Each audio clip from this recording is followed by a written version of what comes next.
खुलुमबाय बेयो बड'लेण्ड इंखं टेलिभिजन दिनै 8 जुलाइ 2021 बृहस्पतिबार खालि सानथिनि बरादखौ नोंथांमोननि खाथियाव लाबोदों आं सदानन्द दैमारिया। सिगां फरायनो लादों मेष राशि गिबि हांखो अ ल। दिनैनि साना जोबोर मोजां रंजा खुसियै थानो हागोन बयनिबो अनसायनाय मोनगोन मावनो लानाय खामानिखौ थि समावनो आरो गोरलैयैनो मावफुंनो हानानै गोसोआव गोबां गोजोननाय फैगोन गोसोनि साननायफोरा जाफुंसारगोन देहाया दिनै मोजाङै थागोन अब्लाबो नाथाय जानाय लोंनायाव सांग्रां जानाया गाहाम बहानिफ्रायबा मोजां खौरां फैनो हागौ रांखावरियाव दिनै जोबोर मोजां होनजायो आयआ बांगोन गोबां धोन आरजिनो हागोन बेफार फालांगियाव जोबोर मोजां मुलाम्फा मोनगोन सोरबा लोगोनि हेफाजाब मोनगोन नखराव बिसि फिसायनि गेजेराव अननानै फैगोन बिमा बिफानि अननाय आरो बोरखौ मोननो हागोन गुबुननि गोसोखौ बोनो हागोन गोसोनि बोलोआ बांगोन मोनफ्रोमबो बिथिङाव जाफुंसारगोन मोनफ्रोमबो खामानिखौनो दिनै मावफुंनोबो हागोन धोरोमारि बिथिङाव गोसो दुंखांगोन आरो मोजां फिथाइ मोननो हागोन समाजाव मान मोनगोन लाइमोनफोरा मोजां खौरां मोनगोन गोसोआ दिनै जोबोर रमान्टिक जागोन फरायसाफ्रा फरायनायाव गोसो दुंखांगोन आरो मोजां फिथाइ मोननोबो हागोन सरासनस्रायै दिनैनि साना जोबोर मोजां आरो मोजाङैनो बारग'लांगोन।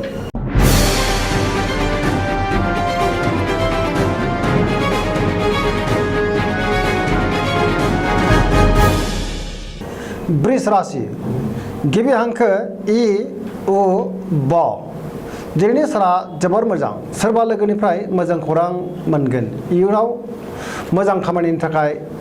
मोजां खामानि मावनो हागोन इयुननि थाखाय मोजां धोन आरजिनोबो हागोन गोसोखौ दिनै जोबोर गोजोननाय मोनगोन गोसोनि बोलोआ बांगोन मावनो लानाय खामानिखौ थि समावनो आरो गोरलैयैनो मावफुंनो हागोन समाजाव गोबां मान मोनगोन रांखावरियाव दिनै जोबोर मोजां होनजायो बेफार फालांगियाव मोजां मुलाम्फा मोननो हागोन नखराव बिसि फिसायनि गेजेराव अननानै फैगोन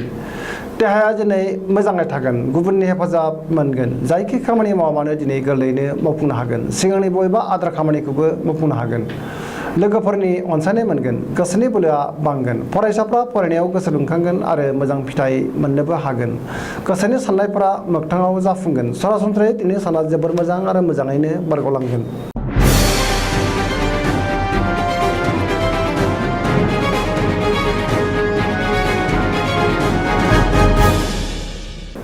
मिथुन राशि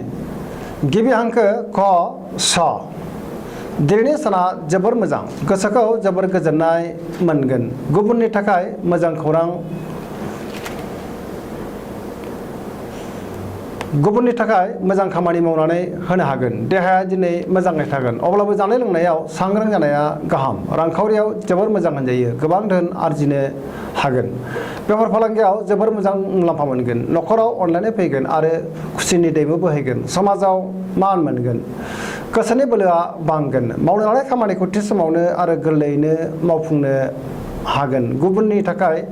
मोजां खामानि मावनानै होनो हागोन गुबुननि हेफाजाबखौ मोनगोन गोसोआ दिनै जोबोर रमान्टिक जागोन बिमा बिफानि अननाय आरो बोरखौ मोनगोन गोसोनि साननायफोरा मोगथाङाव जाफुंगोन लाइमोनफोरा मोजां खौरां मोनगोन पजिटिभ एनार्जिनि गोहोम गोग्लैगोन मोनफ्रोमबो बिथिङावनो दिनै जोबोर मोजां होनजायो आरो मोजाङैनो बारग'लांगोन।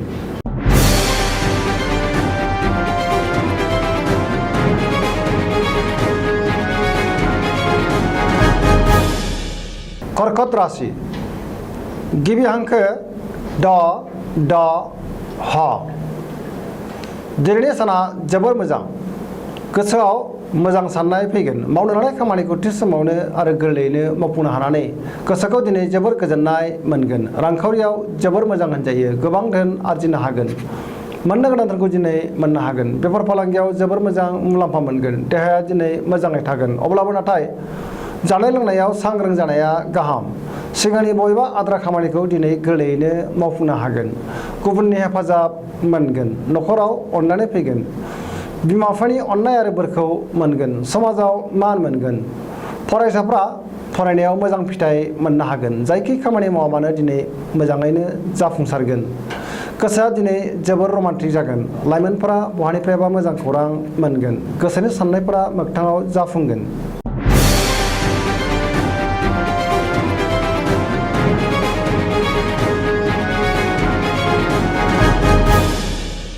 सिंह राशि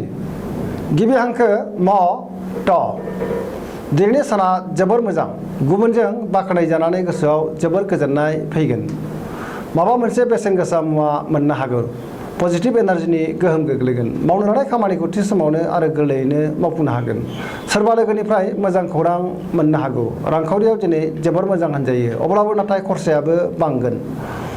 बेफार फालांगियाव जोबोर मोजां मुलाम्फा मोनगोन गोसोनि साननायखौ गुबुननो फोरमायनोबो हागोन गुबुननि गोसोखौ दिनै गोरलैयैनो बोनो हागोन नखराव बिसि फिसायनि गेजेराव अनलायनाय फैगोन बिदा फंबायजों मोजां सोमोन्दो थागोन समाजाव गोबां मान मोनगोन देहाया दिनै मोजाङै थागोन अब्लाबो जानाय लोंनायाव सांग्रां जानाया गाहाम धोरोमारि बिथिङाव गोसो दुंखांगोन गुबुननि अनसायनायखौ मोननो हागोन लाइमोनफोरनि गोसोआ दिनै जोबोर रमान्टिक जागोन आरो गावबा गावनि गोसोनि साननायखौ फोरमायलायनोबो हागोन फरायसाफ्रा फरायनायाव गोसो दुंखांगोन आरो मोजां फिथाइ मोनगोन सरासनस्रायै दिनै साना जोबोर मोजां आरो मोजाङैनो बारग'लांगोन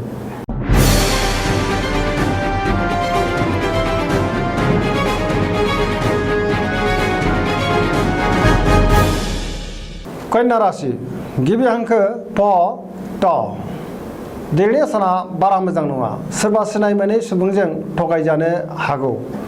मोजां बुंनानै बुरखायनो नाजागोन सांग्रां जानाया गाहाम गोसोआव गोनो गोथो साननाय फैगोन गोसोनि साननायफोरा देबारनांगोन रांखावरियाव दिनै बारा मोजां नङा नाङा फाङा खरसाया बांगोन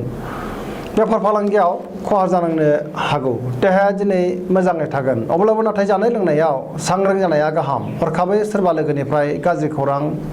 मोननो हागौ गोसोखौ दिनै जोबोर आला खाला आरो दरसि मोनगोन नखराव अनलायनाय फैगोन समाजाव मान मोनगोन गुबुननि गोसोखौ बोनो हानाय नङा नेगेटिभ एनार्जिनि गोहोम गोग्लैगोन सांग्रां जानाया गाहाम लाइमोनफोरा जोबोर आला खाला जागोन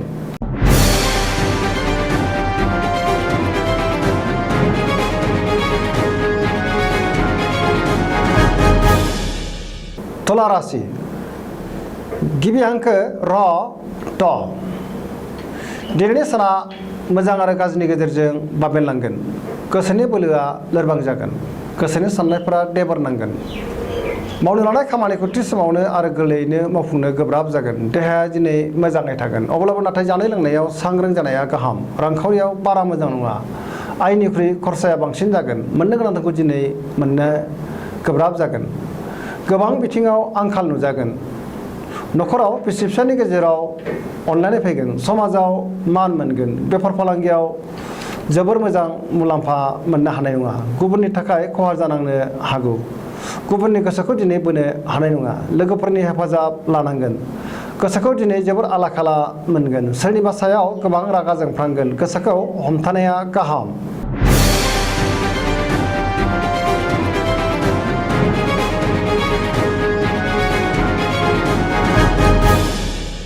वृश्चिक राशि गिबि हांखो न स दिनैनि साना जोबोर मोजां गोसोखौ दिनै जोबोर गोजोननाय मोनगोन मावनो लानाय खामानिखौ थि समावनो आरो गोरलैयैनो मावफुंनो हागोन गोसोनि साननायफोरा मोगथाङाव जाफुंगोन समाजाव गोबां मान मोनगोन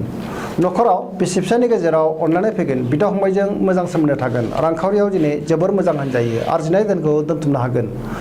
अदेबानि खरसायाबो बांगोन बेफार फालांगियाव मोजां मुलाम्फा मोनगोन देहाया दिनै मोजाङै थागोन अब्लाबो जानाय लोंनायाव सांग्रां जानाया गाहाम धोरोमारि बिथिङाव गोसो दुंगोन गुबुननि अनसायनाय मोनगोन गुबुननि हेफाजाब मोनगोन लाइमोनफोरनि गोसोआ दिनै जोबोर रमान्टिक जागोन आरो गावबा गावनि गोसोनि साननायखौ फोरमायलायनोबो हागोन फरायसाफ्रा फरायनायाव गोसो दुंखांगोन आरो मोजां फिथाइ मोनगोन सरासनस्रायै दिनै साना जोबोर मोजां आरो मोजाङैनो बारग'लांगोन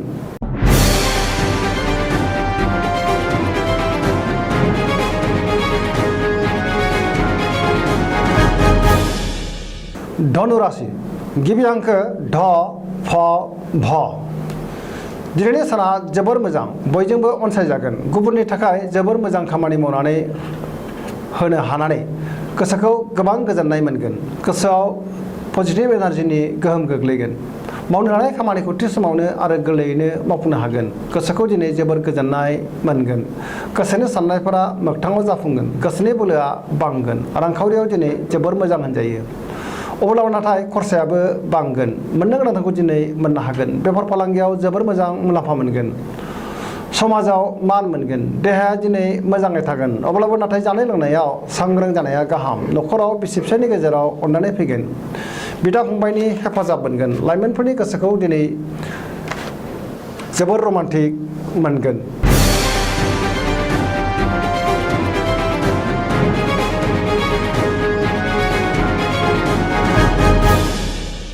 मकर राशि गिबि हांखो ख ज दिनैनि साना जोबोर मोजां गोसोनि साननायफोरा जाफुंगोन गोसोनि बोलोआ बांगोन समाजाव गोबां मान मोननो हागोन सोरबा लोगोनिफ्राय हेफाजाब मोनगोन पजिटिभ एनार्जिनि गोहोम गोग्लैगोन गोसोनि साननाय आरो लुबैनायफोरा मोगथाङाव जाफुंगोन मावनो लानाय खामानिखौ थि समावनो आरो गोरलैयैनो मावफुंनो हागोन रांखावरियाव जोबोर मोजां होनजायो मोननो गोनांखौ दिनै मोननो हागोन आरजिनाय धोनखौ दोनथुमनो हागोन बेफार फालांगियावबो जोबोर मोजां मुलाम्फा मोनगोन गुबुनजों मोजां सोमोन्दो लाखिनो रोंगोन न'खराव दिनै बिसि फिसायनि गेजेराव अनलायनाय फैगोन बिदा फंबायनि हेफाजाब मोननो हागोन गोसोआ दिनै जोबोर रमान्टिक जागोन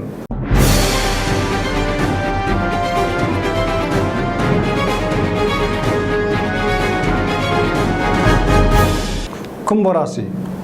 गिबि हांखो ग स स दिनैनि साना जोबोर मोजां गोसोखौ जोबोर गोजोननाय मोनगोन मावनो लानाय खामानिखौ थि समावनो आरो गोरलैयैनो मावफुंनो हानानै गोसोआ दिनै बांसिन गोजोनगोन बहानिफ्रायबा मोजां खौरां फैगोन रांखावरियाव दिनै जोबोर मोजां होनजायो आयआ बांगोन मोननो गोनां धोनखौबो दिनै मोननो हागोन बेफार फालांगियाव जोबोर मोजां मुलाम्फा मोनगोन देहाया दिनै मोजाङै थागोन न'खराव बिसि फिसायनि गेजेराव अनलायनाय फैगोन गुबुननि हेफाजाब मोननो हागोन बिमा बिफानि अननाय आरो बोरखौ मोनगोन गोसोनि बोलोआ बांगोन गुबुननि अनसायनायखौ दिनै मोननो हागोन धोरोमारि बिथिङाव गोसो दुंखांगोन लाइमोनफोरनि गोसोआ दिनै जोबोर रमान्टिक जागोन आरो गावबा गावनि गोसोनि साननायखौ फोरमायलायनोबो हागोन फरायसाफ्रा फरायनायाव गोसो दुंखांगोन आरो मोजां फिथाइ मोनगोन सरासनस्रायै दिनैनि साना जोबोर मोजां आरो मोजाङैनो बारग'लांगोन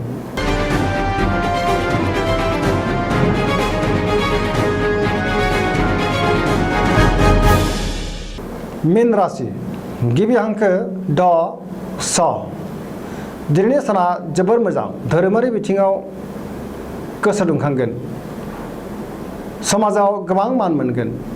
गोसोआव मोजां साननाय फैगोन गोसोनि बोलोआ बांगोन पजिटिभ एनार्जिनि गोहोम गोग्लैगोन देहाया दिनै मोजाङै थागोन रांखावरियाव जोबोर मोजां बेफार फालांगियावबो जोबोर मोजां होनजायो न'खराव अनलायनाय फैगोन सिगांनि बबेबा आद्रा खामानिखौ दिनै गोरलैयैनो मावफुंनो हागोन सेंग्रा सिख्लाफ्रा गोसोखौ जोबोर रमान्टिक मोनगोन गोसोनि साननायखौ गुबुननो फोरमायनोबो हागोन गोसोखौ जोबोर गोजोननाय मोनगोन गुबुनजों बाख्नाय जानानै बांसिन गोजोनगोन गोसोनि साननायफोरा मोगथाङाव जाफुंगोन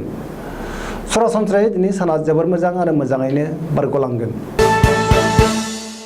दिनैनि राशि फरायनाया एसेनोसै जोबनायाव बेखौनो खावलायो जाहाथे नोंथांमोना सानफ्रामबो जोंनि बे बड'लेण्ड इंखं टेलिभिजनखौ नायबाय थायो आरो साबस्क्राइब खालामो लोगोसे शेयार खालामो लाइक खालामो एसेनोसै गोजोन्थों